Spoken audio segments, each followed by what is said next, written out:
From Chelsea Bang Bang, Chapter 10 Chunk. Flying Southwest Airlines is analogous to being the last one picked for kickball in the 3rd grade. Initially an A boarding pass feels like you've bypassed some system flaw and managed to come out one step ahead of the game.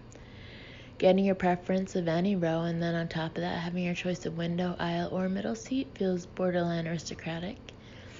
When that A boarding pass comes flying out of the ticket kiosk into your palm, the whole airport experience shifts from Dora the Explorer to Princess Grace of Monaco. That sensation quickly turns around once several B passengers walk by and look at you like they'd rather catch herpes from back-to-back elephant sex than share a row with you. The excitement of picking the middle seat in the hopes that none of the passengers will bother to sit right next to you soon diminishes into fear and shame that no one even wants to sit next to you. Traveler after traveler rejects you, causing any spike in self-esteem from nabbing an A ticket to plummet into LaToya Jackson territory. Fuck off, I wanted to tell the leathery, turban-headed anorexic who saw a more appealing seatmate farther down the plane. Fuck you and the camel you rode in on.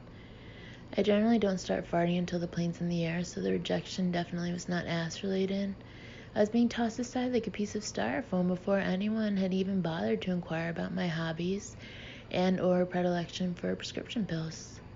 I vowed never to fly Southwest again, but Sarah was having her bachelorette weekend in San Francisco, and her maid of honor booked us all on the only airline that had managed to find pilots and a crew who also happened to be hilarious stand-up comedians. Normally, I would book my own flight for such affairs, but I didn't want to rock the boat for 2 reasons. A, this was Sarah's second engagement, so I wanted things to go off without a hitch. And B, I was physically frightened of her maid of honor, Tanya. Tanya is a friend from Sarah's childhood, and even though I've met her several times over the years, she still seems somewhat shy until she polishes off 3 to 7 Guinness stouts and then forces you to arm wrestle her. Although I take pride in working out on a semi-regular basis, I do not consider myself capable of winning any sort of wrestling match with a boy, a girl, or any sort of Pacific Islander descendant. I get incredibly anxious when challenged to any test of strength, and usually end up pulling a groin muscle no matter where the area of strength being challenged is centralized. I had steered clear of Tanya for the better part of the weekend, but on the last night in San Francisco, we all came back to the main suite to continue drinking, and Tanya slowly but surely transformed herself into Michael Vick. 2 of the girls had passed out on the floor, and I knew that being trapped in a hotel room with a dwindling crowd was going to minimize my ability to outmaneuver her. I was doing everything in my wheelhouse to avoid a one-on-one altercation. I averted eye contact when she tackled an innocent lamp that had said and done nothing to her. When I saw an 8-hour-old chicken finger fly through the living room into the bedroom and heard it split in 2, I looked yonder. When gummy bears were being hauled in the direction of my head, with one in particular landing inside my ear, I intercepted further missiles with my hand, deftly masking my movement by cupping my ear and pretending to hear knocking on the door. I did not want to give in to the bully and let her know I found her teasing considerably disappointing. I did, however, step in when she called room service requesting an omelet with 3 black men inside. I grabbed the phone out of her hand and told the person on the other end of the phone, "Black beans, an omelet with black beans, please." I hung up the phone, unplugged it from the wall, and hid it in my suitcase. "Gosh, Chelsea," Sarah said, trying to light a cigarette with the remote control, "you've really turned into a killjoy." "Did you really just hide the phone?" Tanya asked me as I stood with my hands on my hips. I knew by their reactions that certain measures were going to be dealt as a warning to me and my body. One by one, the remaining 6 of us were forced to arm wrestle again and again. It wasn't Tanya's strength that I found intimidating. It was the starry, retarded way her eyes focused on me, like Mike Tyson getting ready to feed. I didn't even try to put up a fight the first few times, but the celebratory high-fiving and hooting, combined with half a gummy bear's torso still stuck to my eardrum, were reason to grow delirious. "Fine, you fucker, let's go," I yelled, getting into position on the floor while my friend Shannon video recorded what would inevitably turn into a violent episode of The L Word. I hoped I could turn my anger and humiliation into a sort of rabies strength, but was reminded time and again who was in charge. Losing in conjunction with the stadium cheering wasn't the worst part. After she beat each of us, she would leapfrog onto the back of our heads, crushing our faces into the carpeting, and then spank us. It was beyond embarrassing. The next morning was pretty painful for everyone, and our ride to the airport was quiet. Once we boarded the plane, however, a surge of energy overtook the girls, and the conversation quickly turned to Sarah's honeymoon on safari, and whether she was planning on letting her fiancé fertilize her first egg in the African bush. All the rest of us went through our timelines for children, and inevitably, even though I had put on my eye shades and was trying to avoid participating in any conversation, I was the last one left to harass. I don't want kids, I said without taking off my eye shades. That's why I take the morning after pill every morning, whether I've had sex the night before or not. I also take calcium to keep my bones strong, and Ted and I take Ensure just to stay active. I didn't have the energy or interest in a real conversation and was secretly hoping that Tanya wouldn't order a Bloody Mary when the sky waitress approached. Has anyone here tried Boniva? I asked the group. You should so have a baby, Tanya advised me. Of course she should, Sarah agreed. She acts like she hates kids, but it's not true. Just look at how she was last night, like a camp counselor, hiding the phone from us. You're going to change your mind, Chelsea. You'll probably end up with more kids than any of us. Just wait. I would rather sit next to a transgender person and discuss why every single one I've met smells like a bar in the daytime than listen to people tell me why I want to have children and that I just don't know it yet. I do know, because I'm me and my feelings are the ones in my head. I don't want to have kids, and it's not a device to get attention or have conversations about it. I simply find children incredibly immature and, more often than not, dumb. Oh my gosh, Tanya wailed. Look at this poor dog. She handed me her BlackBerry so I could look at the picture of the canine. He's redlined. They're going to kill him on Monday in San Diego unless you rescue him. I pushed up my eye shades to see who she was talking to and realized it was me. He's so sweet. He's beautiful, she persisted. Then you get him, I said. I just rescued Lucifer 3 months ago, and he's really skittish still. I have 4, and my husband says we're at our limit. What about Sarah? I asked.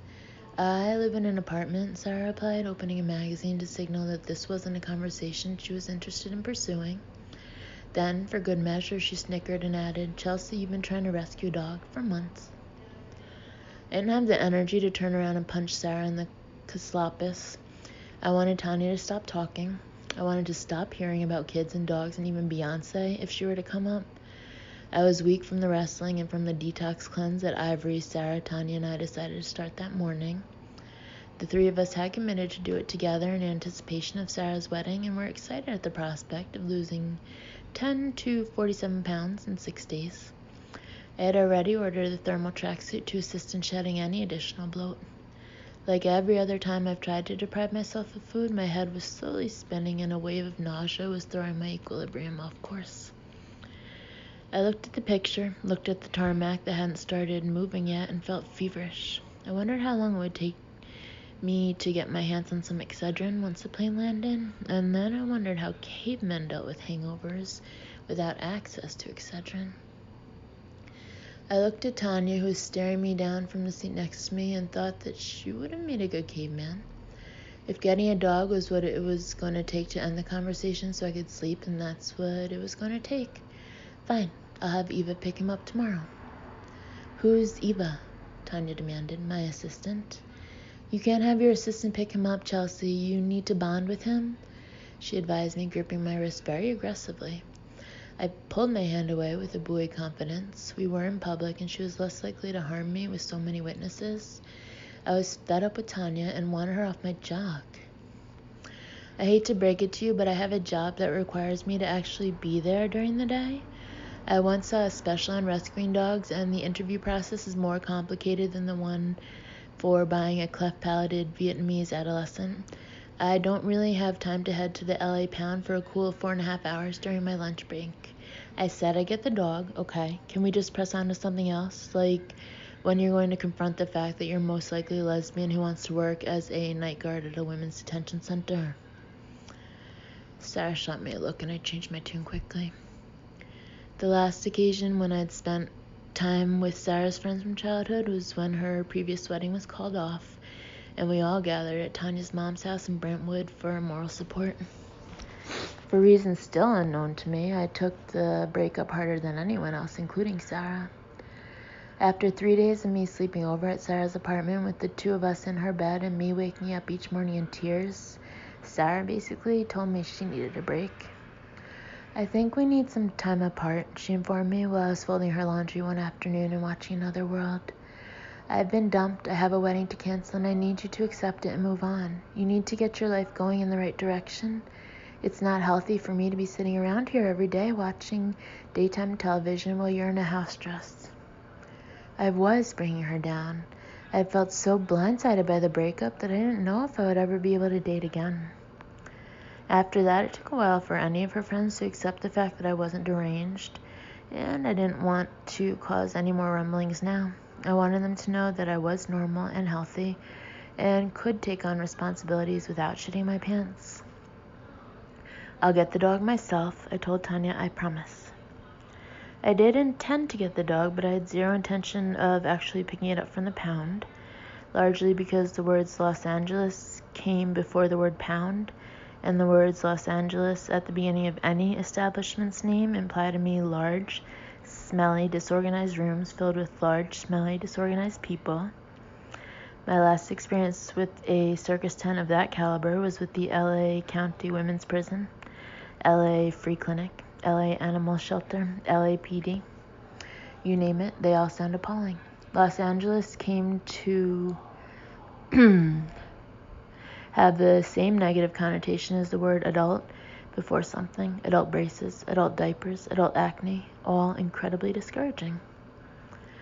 The day after we returned from the bachelorette weekend, I woke up hallucinating in a pool of my own detoxification sweat. 24 hours of not eating any real food and chugging 3 38-ounce concoctions of something brown had taken their toll on my pituitary gland. By 8 a.m., I had vomited 3 times and made the executive decision that my body had too many toxins to release. Ted looked at me with my head inside the toilet and gently reminded me that starting a cleanse after a weekend of drinking wasn't the smartest life choice for me or my vessel. I was trying to do it in solidarity with Sarah for the wedding, I whimpered, with one hand on the side of the cold toilet and the other hand making a chignon out of the hair I was trying to keep from falling in. Cleanses are stupid, honey, he said, shaking his head. Can I get you some ginger ale or water or oatmeal? Yes, Ted, oatmeal sounds fabulous right now. Do we have enough for 3 bowls? Instead, I stopped by Del Taco on my way into work. I ordered a breakfast burrito, and when the drive-thru attendant asked if I wanted hash browns or french fries, I yelled, "Both, bitch!" Then I took a picture of the drive-thru window on my camera phone and emailed it to Ivory and Sarah with a heading attached that read, "Breakfast." I didn't email Tanya for obvious reasons. Eva confirmed that she received my email about the dog, but wanted to verify that I was serious about getting it before she headed to the pound. What if he's a bad dog or something's really wrong with him when I get there? She asked me. Do you want me to just make a judgment call or should I bring him back no matter what? Yeah, I guess. I don't know. Whatever you think. Okay, got it, she told me. Let me just finish alphabetizing your makeup and I'll try to get back to the office before lunch. And what about Ted? Does he know about this? Yes, I lied. Eva and Ted were in cahoots, and if you wanted to keep something from one of them, it was best to lie to both. I was sitting in my partner Tom's office getting ready to tape the show when Eva walked in with the dog. Here he is, she said, panting. They said at the pound they think he's half Chow, half German Shepherd, and he's a really good dog. He knows how to sit and give a paw, and his paperwork says his name is Guinness, but his tag says Princess Leia. Is he a cross-dresser? I asked her. She frowned. I don't know, but he really is good. I kind of can't believe it. Normally, Eva can't be trusted for a real opinion because she refuses to say anything negative. Not my favorite quality in a person. But from what I could deduce, she seemed to be right about the dog. He was wagging his tail and gently sniffing my caslopus. I stood up in order for the dog to get a hold of himself and assess the situation. He looked like the dog I grew up with, Whitefoot. Are you Whitefoot? I asked the dog and waited patiently for a response. Whitefoot, is that you? He wasn't responding to that name, and after I got out my pocket calculator and tapped some buttons, I gave up hope when I realized that Whitefoot would be 247 years old had he faked his own death. Chunk is a nickname I give to anyone I love who I also want to squeeze. I called my mom Chunk, and she called me Chunky when we would snuggle in bed together, and I would squeeze her one boob. She had a mastectomy when I was 9 and never bothered to get reconstructive surgery, so on one side she had a rice pack that she put in her bra every morning. On the other side was a giant boobie. I called Chewy Chunk, and I called Ted Chunk, and of course Sylvan is my chocolate chunk. His name will be Chunk, I announced, and then we kissed. After that, he followed me everywhere I went. I had to go downstairs to do the show, and when I came back up 30 minutes later, he was standing in the same exact position right outside the elevator. When I went into the bathroom, he followed me in there, and when I closed the stall door for some adult privacy, he slid his body underneath the door and sat directly in front of me while I peed. We had a connection, and most important, Chunk didn't talk or bark. When he did open his mouth to say something, I said in a very authoritative voice, "No talking," and he shut it again. After work that day, he hopped right into my car and he sat in the back seat with his nose on my console. I lowered the window so he could feel the moist marina wind blow through his snout. "You will eventually need goggles," I informed him. We got home that night and I took him for a walk while I braced myself to clean up a giant doggy shadoobie. My childhood experiences involving dog feces had never begun or ended well, and I knew that this is what had held me back from getting a dog earlier in my adult life. Vomit and feces are 2 reasons I've decided not to procreate. That and the fact that I never want to see the inside of Disney World or a Chuck E. Cheese again. Even as a toddler, I found both establishments insulting. I grabbed the plastic bag available outside the dog run and knew I was at a crossroads, not unlike Beyonce and Dreamgirls. I was turning a corner, and that corner involved a dog's bowel movement. Right away, Chunk and I understood each other. He couldn't do it. He squatted to drop his deuce, then looked at me, and then stood back up and ran over to me. I even let him off his leash to allow extra relaxation, but as long as he could smell me, he refused to shadoo me. The most amazing part was that he was free to escape me permanently, but would keep running back to me. I had never had a dog in my life that didn't try to escape when presented with the opportunity, although, in complete fairness, I would have left our family too, had I had the financial capabilities. Anytime Muttley or Whitefoot, the dogs from my childhood, got loose, we'd have to get into the car and drive around the neighborhood, leaning on the horn, trying to trick the dog into coming back. "Come on, Whitefoot, let's go for a ride," my dad would yell through a megaphone he stole from my softball practice. "Get in the goddamn car." When Ted arrived home that night, I said, "Chunk, this is Chunk."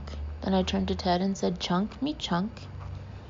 "What is that?" Ted asked. "It's a cat." "Whose is it?" "He's ours now." "Very funny. Whose dog is it?" "He is our dog. I captured him. They were going to assassinate him, Ted. He was going to be put in the electric chair. He's a rescue, like Chewy." "Chelsea, can you cut the shit, please? We've already had one dog escapade this year. I'm not really in the mood to deal with Dudley Pardue. You don't even like dogs." "There is no shit to cut. This was a moment of weakness born out of a moment of detoxification. I like this dog. He seems to understand me and the pickle I've found myself in." "What pickle is that?" I eyed Ted and cocked my head to the side, wanting someone to snuggle with who doesn't speak. "Did it ever occur to you to maybe ask me if I wanted to weigh in on the decision since I live here too?" "Not really." "Chelsea, a dog is a big decision and we both travel all the time. Who do you think is going to take care of it?" "Ray is moving here in 3 days. He loves dogs. It will be his welcoming gift. Just like my father's frozen calamari for the renters on the vineyard. My brother loves dogs." Ted darted his eyes back and forth between the dog and me, not knowing what to believe. "I'm not stupid. You obviously borrowed the dog from someone." "Who would I borrow a dog from? You don't borrow dogs from people. You either steal them or find them. Since when are there loaner dogs available?" Chelsea, please stop. I've had a long day and I'm really just not in the mood. This is like that mini horse you said you were buying for your sister. The mini horse he was referencing was not a joke at all, and if it was, a joke ended up being on me. Chewy and I had to take our annual Christmas photo, and one of my producers suggested bringing in a mini horse he knew about that maybe Chewy could ride. The horse was about 3 feet tall, and upon sight I made an offer to his trainer Bruce to purchase him. Bruce was a giant dick and feigned surprise bordering on disgust when I asked him how much he wanted for the horse. This little fella's not for sale, he informed me. They take a lot of work, a lot of attention, he said with a snicker. Then he added, and they don't like vodka. I wanted to kick Bruce in the taint. No one is just one thing. Many things contribute to the whole of a person. Just because vodka counts for 50% of my body weight, that doesn't mean I walk around with a vodka drip, forcing every plant, person, or animal to imbibe. I've always had a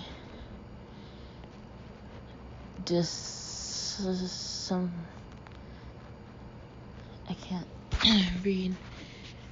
My screen is on this. Something for animal trainers, and this guy cemented my theory that people who chaperone animals for a living have never had a girl sit on their face. I went upstairs after my little incident with the Bruce photo and Googled mini horse. There turned out to be several websites and several mini horses available for purchase, and I didn't need some animal trainer to approve the purchase. I learned that, just as with dwarfs, there was some sort of chromosomal deficiency that made these horses so small. I felt an instant connection to these miniature horses because of my work with Chewy, and I needed to have full access to one as soon as possible. After more research, I discovered that it is legal to have a mini horse as a house pet as long as you have a backyard that meets certain measurements. Not only did my sister Sloane's yard meet the requirements, but she also had a little girl named Charlie, along with a newborn named Russell, whose head Charlie liked to squeeze on a semi-regular basis. This would be the perfect outlet for her to take her frustration out on, allowing Sloane some more time to figure out why all her babies were born with flat heads. I called Sloane and gave her the news. Charlie can ride it all day long, and the only thing you have to do is get a fence in your backyard. She went online to check out the horse and was ecstatic. Oh my gosh, they're so adorable. Why don't you get one? Because, Sloane, I live in a building. I have no yard. They need to be ridden. But what about Buddy? Buddy was my sister's cat who had been missing for 2 years. Sloane, Buddy is gone, and he's not coming back. He could be halfway to Arkansas by now. Well, he'd be way past Arkansas by now.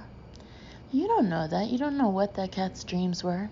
He could have settled in the Midwest. What do you have against Middle America, Sloane? First of all, he's on the vineyard because that's where we lost him, so unless he took the ferry boat across the mainland, he's on the island. Mike and I are going to look again this summer. Well, good luck with that plan. In the meantime, I see a mini horse in your future. Sloane and Mike losing their cat was as predictable in my view as Donnie and Marie Osmond making love. They took the cat from a friend who was divorcing and moving into an apartment building that didn't allow animals. I liked the cat because he was significantly overweight and orange, my favorite color for cats, but it was still a cat and basically might as well have been an iguana. Charlie terrorized the poor thing, always pulling on its tail and chasing it. The cat's new life sucked. I knew it. Sloane knew it. Even my father knew it.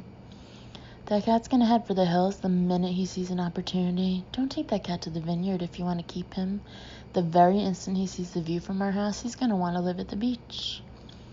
The fact that cats hate water and the beach and could therefore give two shits about an ocean view escaped him. Another example of my father believing that anyone who set foot on his land would most surely want to take up full-time residence there. What if Buddy does come back, though, and the horse eats him? Sloane asked me. Horses do not eat cats. Coyotes eat cats, and snakes eat cats. Snakes eat people, too. But we're losing focus. We're not getting you a snake.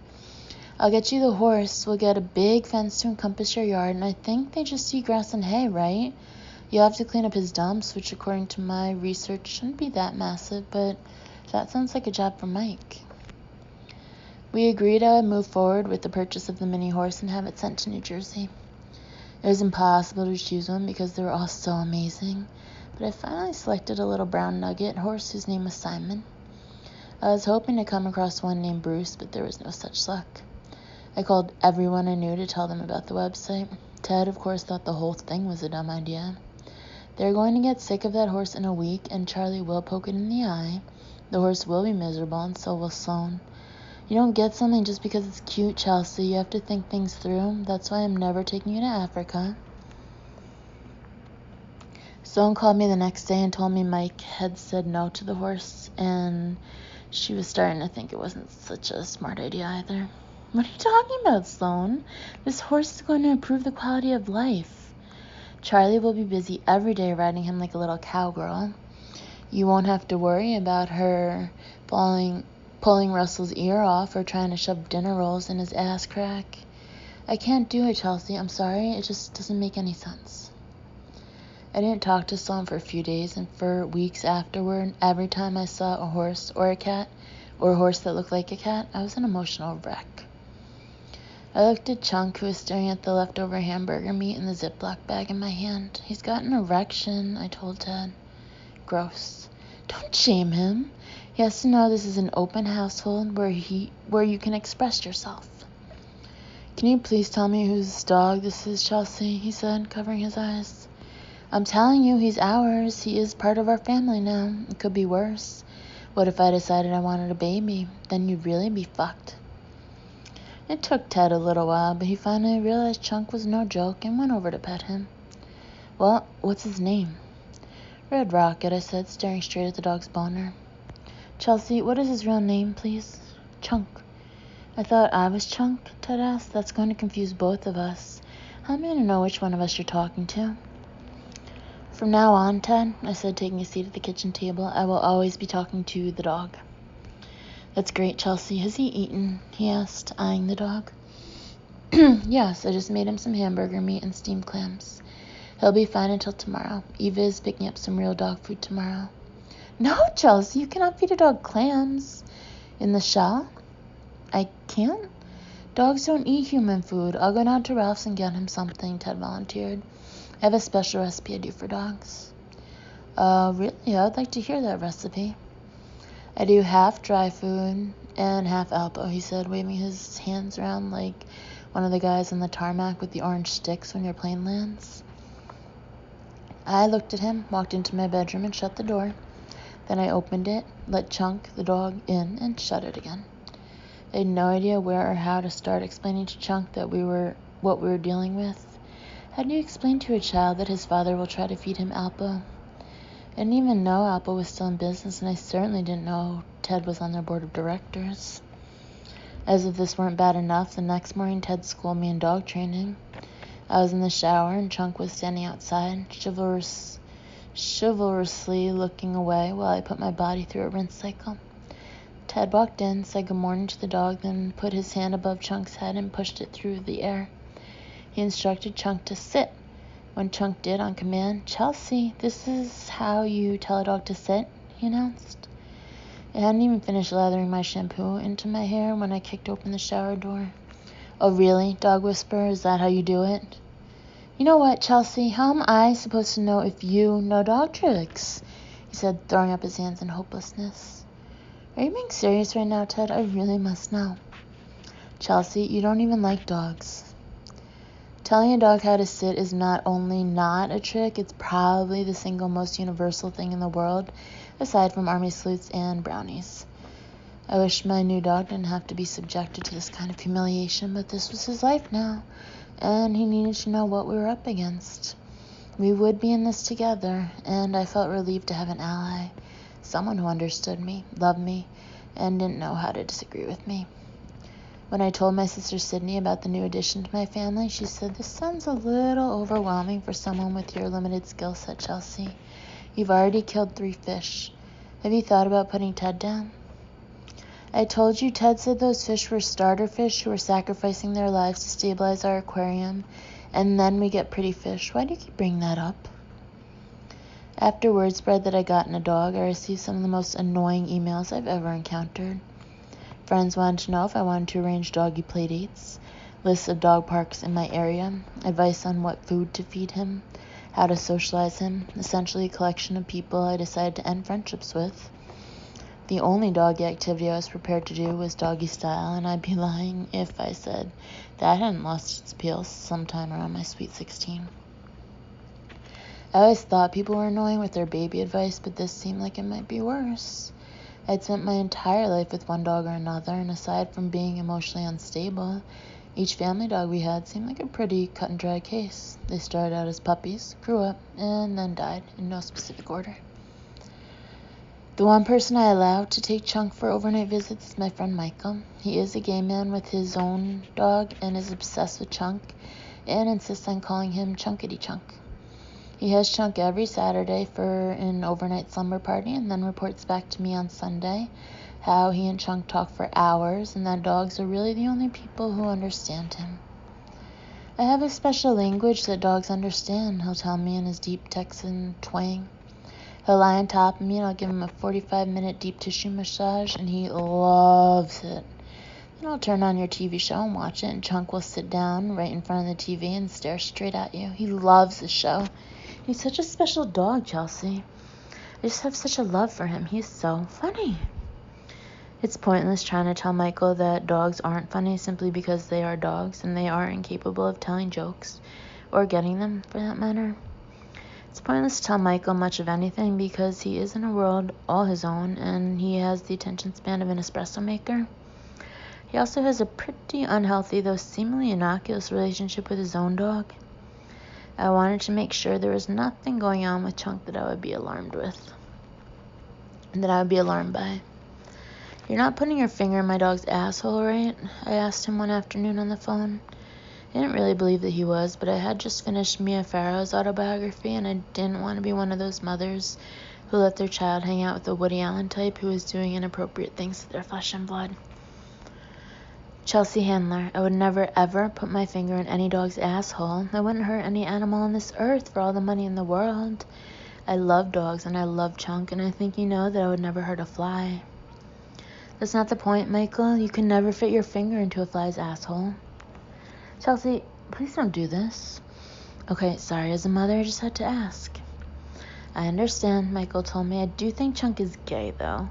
And also, I want to be put in your will just in case you die so that I get Chunk. Ted won't care, right? Michael still takes Chunk every weekend, and I know he doesn't stick anything in his asshole because Chunk gets so excited every time Michael shows up to take him.